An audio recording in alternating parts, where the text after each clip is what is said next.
What's happening, everybody? It is us, your trusty sidekicks. I'm me, your resident supervillain, Mr. J. Washington. And me, your resident superhero, Bobby Hill. We know it's been a long time coming, but here it is officially. This is our official trusty sidekick Punisher review. Now, let me say this. The Punisher has been out for almost 2 weeks now. Yeah, okay? So you better watch it all. Listen, if you haven't watched it, spoiler alert. We're going to spoil some things. We're going to spoil all the things. So here's the spoiler alert right here. We're going to talk about everything plain and clear as day. There's not going to be any, we're not keeping anything hidden. We're not holding anything back for anybody, so we're going to tell you how we feel. We're not going to break down every individual episode. We're going to get into like the basics. There's just too much going on overall, right? Overall as a series. I mean, not just overall as a series. I mean, overall across the Marvel and DC universes. For us to sit here and break down every episode, it would be series that comes out over a weekend. You didn't hit the start time. Oh, we got the start time going. But that's fine. We'll know eventually.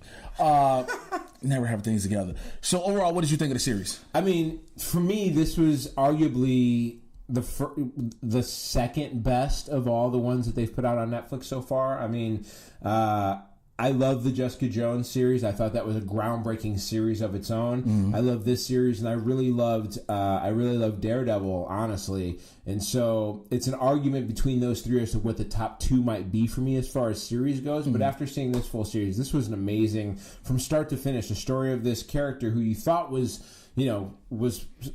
thought to be dead at some point, obviously still alive, and his working back from killing off the last of a cartel to figuring out exactly how he got to this place in the first place, and then dealing with that along with all the undercurrent stuff that went into it. What about you? For me, I loved it. It's probably in my top 2 or 3 for sure. I love the way they address so many different issues and all respectfully. PTSD, the way they pay homage to it in a sense, and what veterans go through on a daily basis. Yeah. The loss of love and life, in a sense, Frank Castle deals with, as well as Micro. I love how they made Micro, who is normally a side character. You normally never care about... He's a tiny bit of a character. He's a tiny bit of a character. You never normally care about Micro. But in this series, you felt for him. Especially when they when you thought they killed him again. Your heart broke. Yeah, one of the benefits of doing a TV series is that you have episodes you can really delve into characters and find out about who somebody is. And in this, we got a really good opportunity to see Micro, see where he comes from, see the interaction between him and Frank. There's a friendship that builds over time through this series with these guys that starts off as Frank catching him and holding him at one point and almost torturing him over a couple of days. Trying to find out whether this guy is for real or not. And then these two guys literally bending over backwards for each other time and time and again. A great opportunity, a great thing with Frank's character essentially just keeping track of the family for him, checking in on them, and even rebuffing the only advance that ever came out of it, which was a thing you could have been concerned about. Right. I mean, this guy, you have this guy who shows up, he's helping around the house. Frank Castle's motives are so pure throughout the series that it's important that he maintains even a purity through that moment. That was something I'm glad you mentioned, because a lot of people have talked about this.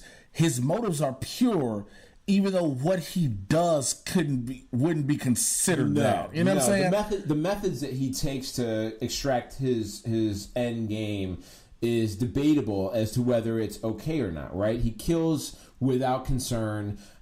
He's solely after murdering the people who've cost him his life. Agent Orange. He ends up being after murdering anybody who's been involved with anything that's dealt with losing his wife and children.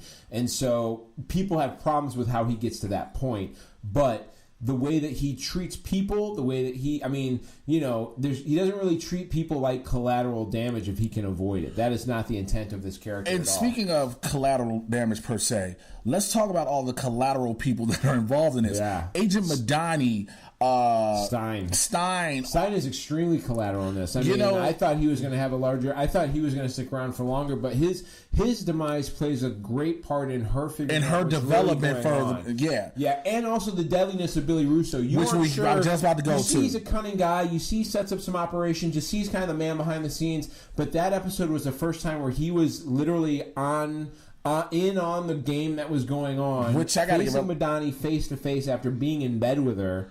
Which I have to give credit to Ben Barnes, who played Billy Russo.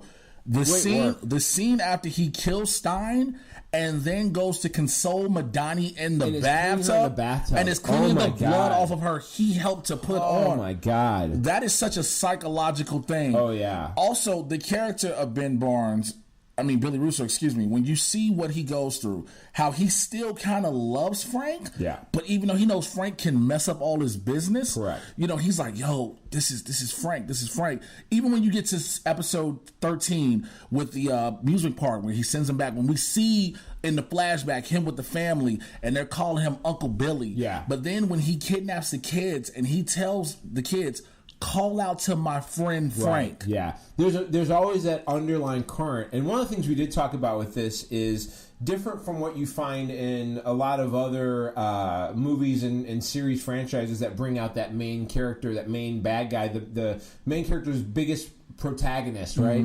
A lot of times these series will screw it up to a point and murder that main character early on, and then you'll never see them again. Now, every other character is subsequently not as good. They do a great job. To me, Jigsaw is one of the greatest enemies that the Punisher faces. Of course. Right? It's his closest friend. It's his biggest nemesis. They do a great job of slowly building this character. You have an idea of who he is. Then you know he's not necessarily a good guy. Then you know he's an all-out bad guy. Then you see him go through this trauma. But as you said, he has caring in him. He's not just working Madani. He does like her. He is into her. He's willing to waste her, but he likes her. He does have love for Frank. Not enough to let him screw his business over. Right. But you see the care that he does have for Frank, because he could have killed him early on if he was just a vicious bad guy. Right, and that's he had to drop on Frank multiple times where he could have at least made an effort to take Frank absolutely. out previously, and would have never known. And let it slide. He even acknowledged it. What was I supposed to kill him by a food truck out here in the harbor? He mentioned it. Yeah, and he was going to let Curtis slide also, even though he had Curtis dead to rights. Even though he never. Yo, man, I felt sorry. I thought Curtis was going to die several times. I know. Even though he never admitted that he'd known that Frank was alive for a long time, Russo basically surmised it, told him so, but then didn't kill him as a punishment. Right. So you see, there's this element of him that wants to not be bad, but because he prides himself in maintaining his self-preservation over anything else, including Agent Orange at some point. Even at that point, he's like, all right, cool, let's finish this guy, and then I'm bail. Even with that, you see that development of his character. What do you think about the Karen Page, Frank Castle story? Yeah, I think it's good that they used her in this. I thought there were elements of it where she was kind of underused. I mean, she was definitely a part of the side story that goes on with the character who has PTSD. Would you want to see her more? I would have liked to have seen her a little. I mean, take out the fact that I know you love Deborah Ann Woll, right? We got to clear that out first. It's hard to speak without that bias. I'll be okay. Right. No, I mean, there was definitely a place for her, right? She as a main character was allowed to, or as a good recurring role in this first season.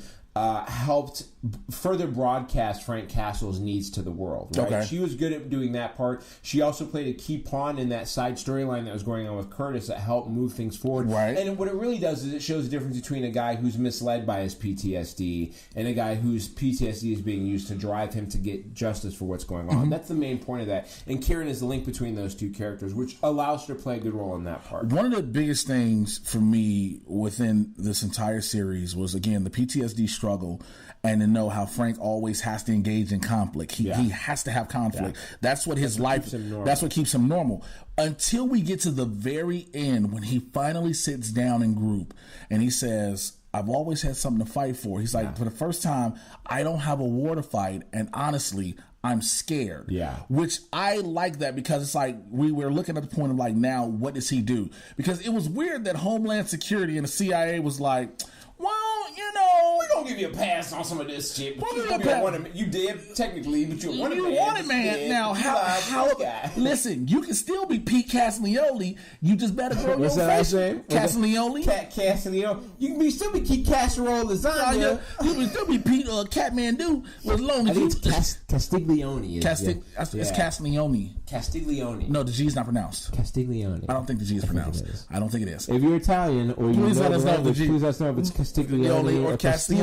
Or Castiglione. Castiglione. I do know that when his family came to America, they shortened it to Castle. That's what that is. Castiglione or Castiglione is the longer version of Castle. So. Okay, whatever. Anyway, so yeah, but as a whole, the way you see different things develop, him basically cleaning up the whole angle of why his family got killed. Yeah, he finally gets full resolution for that, which process, is cool because that allows us to go into somewhat a new story should season 2 pick up. Yeah, now we can draw a new story, and now we can align Billy Russo's character with another crew. The story can really move back into taking place in New York with a New York-based storyline with New York criminals. You may be able to start to create an area where you can tie this back into another one of the hero storylines. Which is why that was another big thing I loved. I love the fact this show, minus seeing Brett and minus seeing Karen Page, this show went 13 episodes and did not need the other shows. No. It did not. Brett Mahoney was there. Cool. Because he's a detective. It's going to happen. You need to have, and Turk showed up, of course.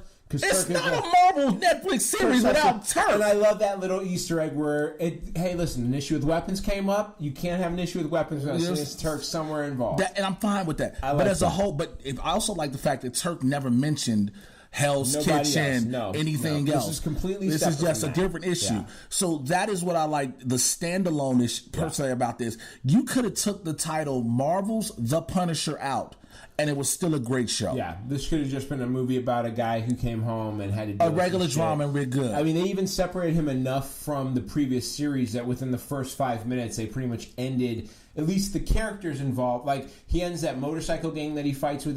Everybody with the cartel. He kills that one guy in the bathroom. He kills the one guy in Juarez. And he burns El Paso. And he burns the vest. Right, burns the vest, and you think he's done. And by and large, you really don't need that Punisher outfit until the very end when you see him spray painted again, which is a nod to the Thomas Jane Punisher. Yes, indeed. Which I thought was great. But that's the only time you really needed it. And that's another thing, too. People had always argued and complained or had discussions about the different iterations. Yeah. From Dolph Lundgren's Punisher, which was like, Thomas Jane's, which was like, it was campy. Better, but campy. But then the Ray Stevenson one, Punisher Warzone, gave us the violence we wanted, but not a good storyline. Yeah. Dominic West's Jigsaw was amazing. That was outstanding. Now, there were questions about the violence in this. I don't think the violence was above any of the violence I've seen in a lot of other movies. I think the only reason the question of violence action or war based. I think the violence only became an issue because of the recent happenings. The recent happenings in Vegas. Yeah. I think that's literally and everywhere in the United States. Where they're happening. That's literally it. There is no it was too violent because, like you just said, war films are way worse. And I thought the action sequences were well filmed here. Very well. There weren't any times where I was questioning why the result happened the way it did. Like, there's sometimes you watch shootouts in movies and you're like, no fucking way. At least with this, I thought that was a little bit more realistic. I thought the way that Billy Russo becomes he did catch that. I thought that the way that Billy Russo becomes Jigsaw was right the fuck on. Yo, I never really cringed throughout this entire series until Agent Orange was a little rough. It was a little rough. Which was the only time where I was like, would he have that much energy, though, even with the adrenaline? Is it enough?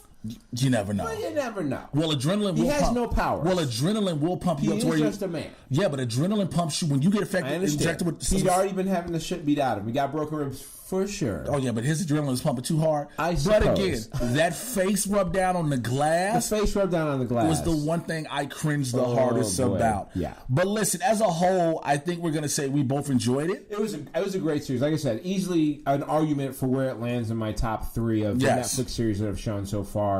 It's a pretty tight race between them, and hopefully we get a season 2. Yeah, as we talked about on our podcast, which will be dropping in the next sometime around this time. You'll hear our podcast. We can bring up the news that they are the showrunner Stephen Lightfoot has discussed 2 characters he'd like to bring on. One being O'Brien, and the other being Barracuda. Which, by the way, if you're looking for a Barracuda, I'm here. If you've not checked out my gym selfies to show you I can be that man, go to #supervillainstatus on Instagram. He has been in multiple films that have been major release films. Yeah, because I'm celebrating currently as we're recording this the 2-year anniversary of my first ever major motion picture. Absolutely. So that was Chirac. He's worked with some of the best in the business. So, but that's neither here nor there. This is what we're going to talk about now. So with that being said, we loved it. We hope you enjoyed it. Yeah, please watch it if you haven't watched it. Check it out. If you're watching this now, please leave us a comment below. Subscribe. Let us know. If you're listening, subscribe to us on all your podcast listening apps.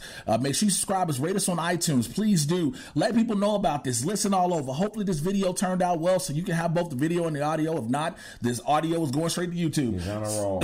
With that being said, I've been your resident superhero. What? I've been your resident super villain, Mr. J. Washington. I've been your resident superhero, Bobby Hill. I said super healing. Actually, you did some super healing. Super healing. All right, so we will holler at you guys later with another review whenever something new comes out. Take care. Make sure you check out the most recent episode of the Trusty Sidekick podcast. Episode 73. 73. We'll holler at y'all later. Peace. That's what's up.